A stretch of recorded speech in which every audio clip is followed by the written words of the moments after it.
शेतकरी मित्रांनो, आता PM किसान योजनेच्या KYC वरून बरेच शेतकरी गोंधळून गेलेत. कोणाला वाटायला आता सगळ्यालाच करायची का, आम्हाला करायची का नाही, आणि ही करायची तर काऊन करायची. आणि लय जाण्याचा प्रश्न तर हे की KYC तर आम्ही केली, म्हणजे पुन्हा पुन्हा काय करायची गरज आहे. आता तुम्हाला सांगतो शेतकरी मित्रांनो, ही KYC का करणं गरजेचं आहे.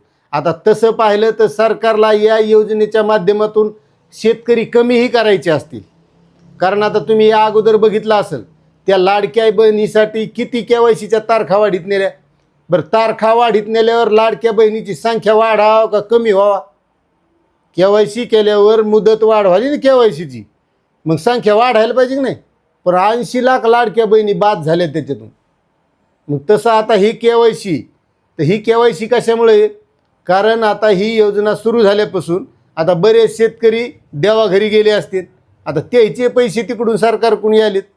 मग आता सरकारला वाटतं हे गेलेले लोकांचे पैसे कशाला द्यायचे, मग हयात आहेत का नाही. आता तुम्हाला माहीत असेल तर नोकरीवाले जेव्हा रिटायर होतात का, तर रिटायर झाल्यावर त्याला हयात प्रमाणपत्र द्यावं लागतं. पहिल्यानं काय होतं, लेखी होतं, बँकेत जायचं आणि द्यायचं आणि आपला पगार उचलायचा अर्धा. मात्र आता तसं नाही राहिलं. आता हयात आहेत का याचा ऑनलाईन अंगठा द्यावा लागायला. काही म्हाताऱ्याचा अंगठा येत नाही म्हणून ते डोळ्याची KYC. मात्र हे शेतकऱ्यासाठी बरं झालं याच्यात की अंगठा लावीत बसायचं काम नाही, कुठं CSC सेंटरवर जायची गरज नाही, आपले सरकारवर जायची गरज नाही.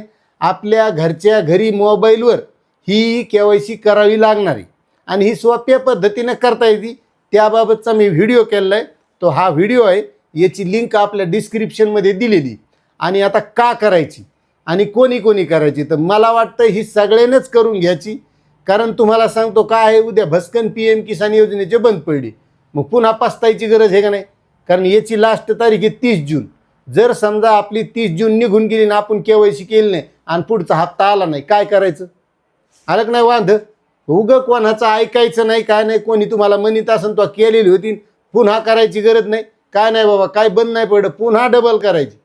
त्याला काय पैसे लागणत काय होईना, घर बसल्या आपलं वावरात आऊत हाणता हाणता उभं आऊत केलं तर 5 मिनिटात कार्यक्रम होऊन जातो. त्याच्यानं सगळ्यांना करून घ्यायची, पहिली झालेली असू नसू काही असू. कारण हे 2000 बंद पडले तर पुन्हा नमो शेतकरीचे 2 पडायची, म्हणजे आपले वर्षाला 12,000 कशी तरी येते, तर ते जाचे बंद पडून. कारण सरकार काय शेतीमालाच्या भाव देईन, काहीच होईन, जे भाव आहेत तसेच आहेत. आणि शेतकऱ्याने जेव्हा माल विकला मग भाव वाढत आहेत. पाहिलं ना तुम्ही, आता सोयाबीन, कापूस, शेतकऱ्याजवळ काहीच नाही राहिले, तिकडे भाव वाढे. हे असं सुरू आहे. त्याच्यामुळे सगळ्यांनी KYC करून घ्या एवढीच विनंती करतो आणि थांबतो. जय जवान जय किसान.